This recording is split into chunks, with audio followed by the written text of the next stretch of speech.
रोमांचित और कह सकते हैं परतदार कहानी बू इसकी गहराइयों में उतर रहे हैं। हाँ, बू कहानी का नाम ही अपने आप में बहुत कुछ कहता है। बिल्कुल। तो हमारा इरादा है कि इस कहानी के मतलब अलग अलग पहलुओं को देखें, समझें, खासकर रणधीर के नजरिए से। हाँ, रणधीर जो कहानी का मुख्य किरदार है, उसके अंदर का जो द्वंद है, उसकी भावनाएं और कहानी में आए दो महिलाओं के साथ उसके अनुभव का जो विरोधाभास है, उसे समझने की कोशिश करेंगे। और जाहिर है कहानी का नाम ही जब बू है तो उस अनोखी बू की बात तो करनी ही होगी। बिल्कुल, उसकी परतें खोलना जरूरी है।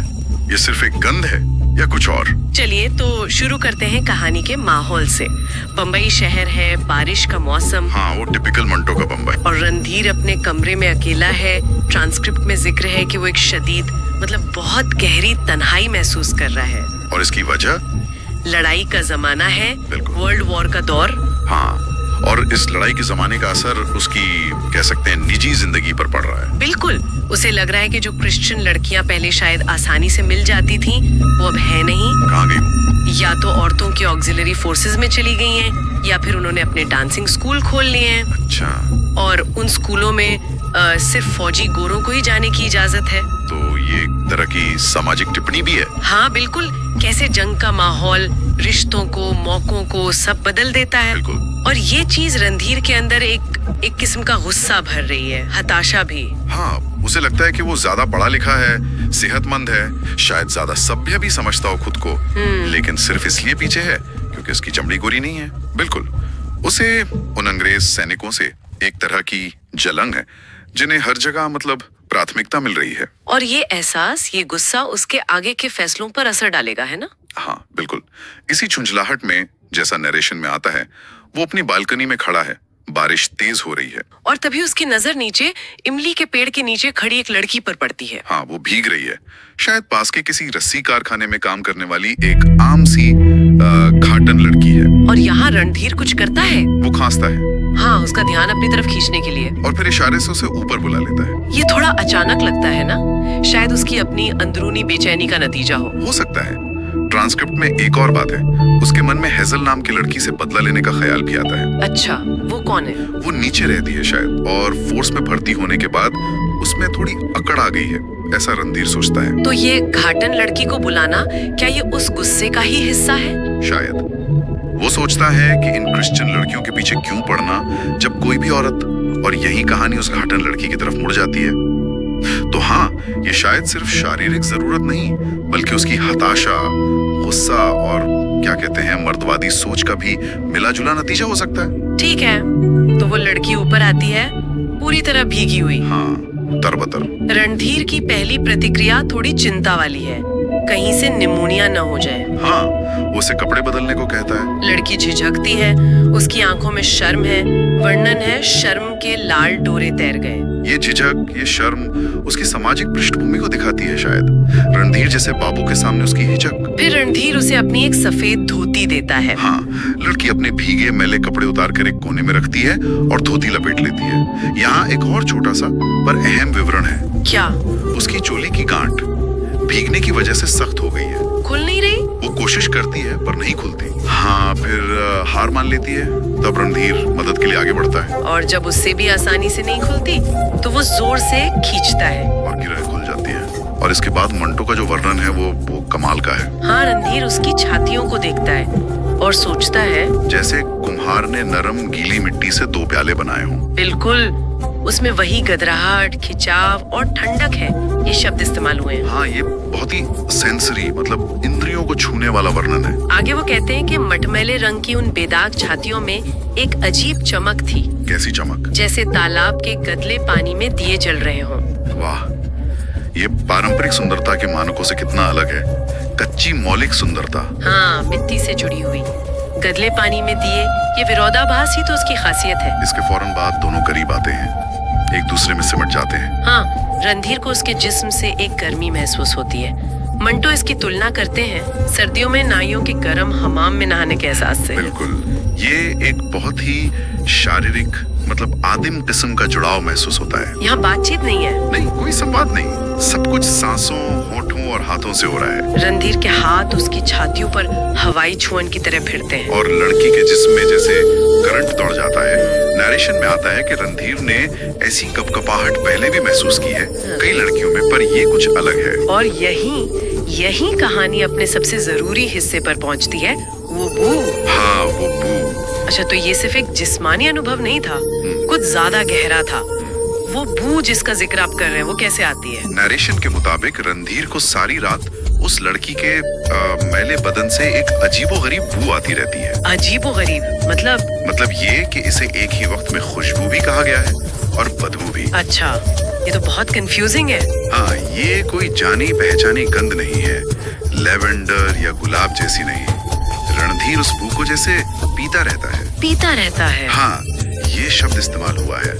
वो बू उसके बालों से, छातियों से, पेट से, हर अंग से आ रही है और उसकी हर सांस में समा रही है। ये बात बहुत अजीब है, खासकर जब कहानी ये भी बताती है कि रणधीर को पसीने की बू से सख्त नफरत थी। हाँ, वो तो खुद नहाने के बाद खुशबूदार पाउडर इस्तेमाल करता था। तो फिर यहाँ ऐसा उल्टा क्यों हो रहा है? यही तो कहानी का कमाल है, यही विरोधाभास है।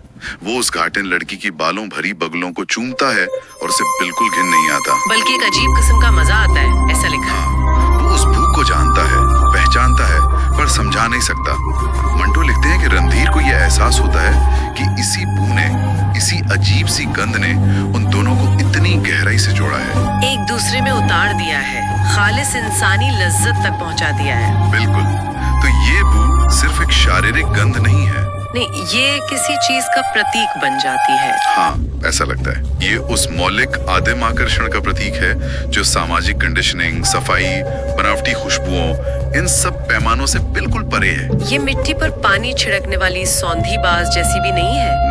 नहीं, इसमें लवेंडर या किसी महंगे इत्र का बनावटीपन है। मंटो कहते हैं ये असली है, औरत मर्द के रिश्ते की तरह असली और शुरुआती। हाँ, ये प्रामाणिकता का, ऑथेंटिसिटी का प्रतीक है। ये व्याख्या तो कहानी को एक बिल्कुल अलग ही स्तर पे ले जाती है। मतलब जिस्मानी तजुर्बे से बढ़कर ये एक तरह की रूहानी तो नहीं कहेंगे, पर मौलिक पहचान का जरिया बन जाती है। हाँ, कह सकते हैं। ये उस रिश्ते की गहराई को दिखाती है जो शायद शब्दों या सामाजिक नियमों से नहीं बना, बल्कि एक अव्यक्त इंद्रियों वाले अनुभव से बना है। हाँ, वो बू उन दोनों के बीच जैसे एक अनकहा संवाद बन जाता है। ठीक है, अब कहानी में एक मोड़ आता है। थोड़ा वक्त बीत गया है। हाँ, कुछ समय बाद वही बरसात के दिन है, वही कमरा है, लेकिन अब कमरे में कुछ चीजें बदल गई हैं। क्या बदला है? एक और पलंग है, एक नई ड्रेसिंग टेबल भी है।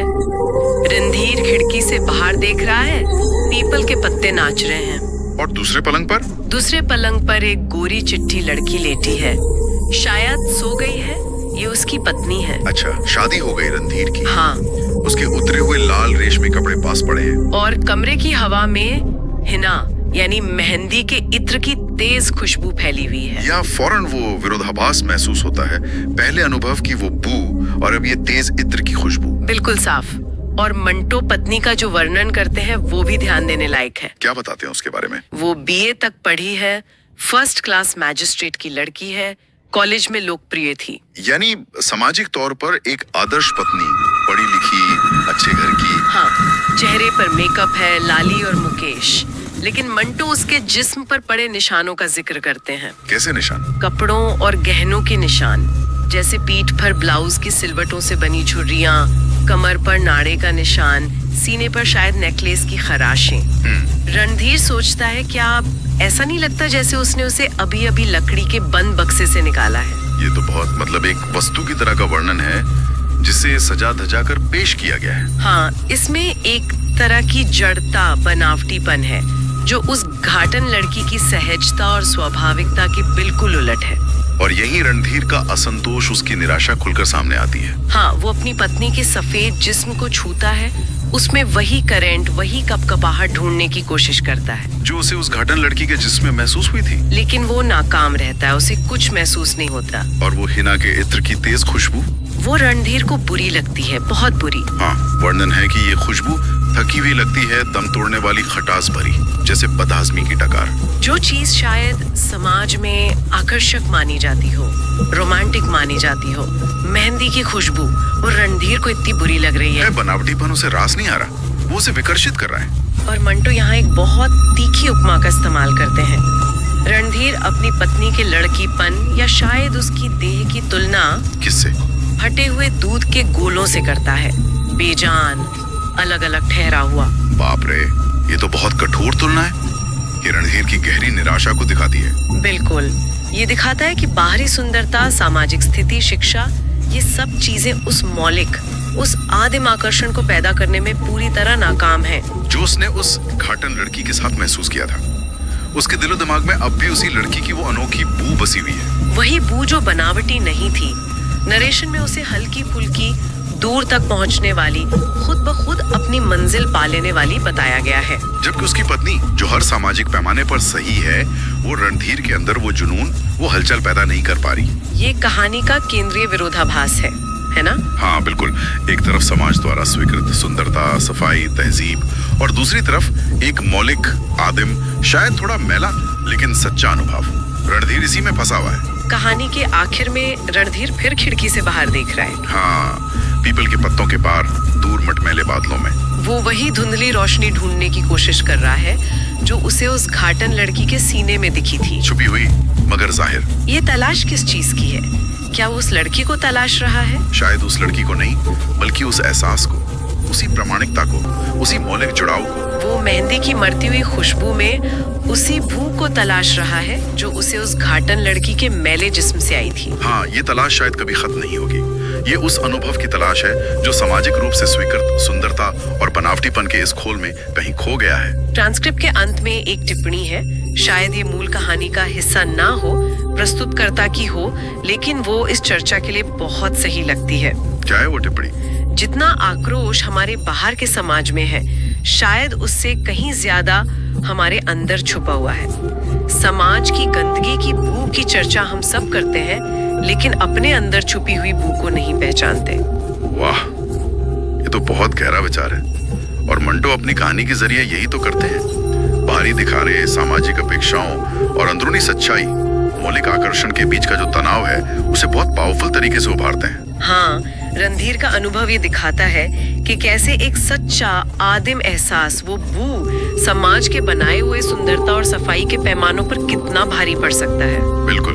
तो अगर हम इस पूरी चर्चा को समेटें तो ये बू सिर्फ एक शारीरिक गंध नहीं रह जाती। नहीं, बिल्कुल नहीं। ये एक प्रतीक बन जाती है, एक गहरे, अव्यक्त, मौलिक मानवीय जुड़ाव का प्रतीक। हाँ, जो बाहरी चमक दमक और सामाजिक कंडीशनिंग से कहीं ज्यादा शक्तिशाली हो सकता है। ये उस चीज का प्रतीक है जो असली है, कच्चा है, शायद समाज की नजर में थोड़ा गंदा भी हो। हाँ, पर बनावटी नहीं। ये उस असलियत का प्रतीक है जिसे हम अक्सर सामाजिक पर्दों के पीछे छुपा देते हैं या अनदेखा कर देते हैं। और ये कहानी हमें उस असलियत से रूबरू कराती है, चाहे वो थोड़ी असहज करने वाली ही क्यों ना हो। और यही हम इसे शायद सुनने वालों के सोचने के लिए छोड़ सकते हैं। हाँ बिल्कुल। क्या हम भी अपनी जिंदगी में अक्सर बाहरी चमक दमक, सामाजिक रूप से स्वीकृत पैमानों और अच्छी महक वाले इत्रों के पीछे भागते हुए अपने अंदर के किसी मौलिक एहसास को, किसी अपनी अनोखी बू को अनदेखा तो नहीं कर रहे हैं? ये एक जरूरी सवाल है, सोचने लायक। असली जुड़ाव कहाँ मिलता है?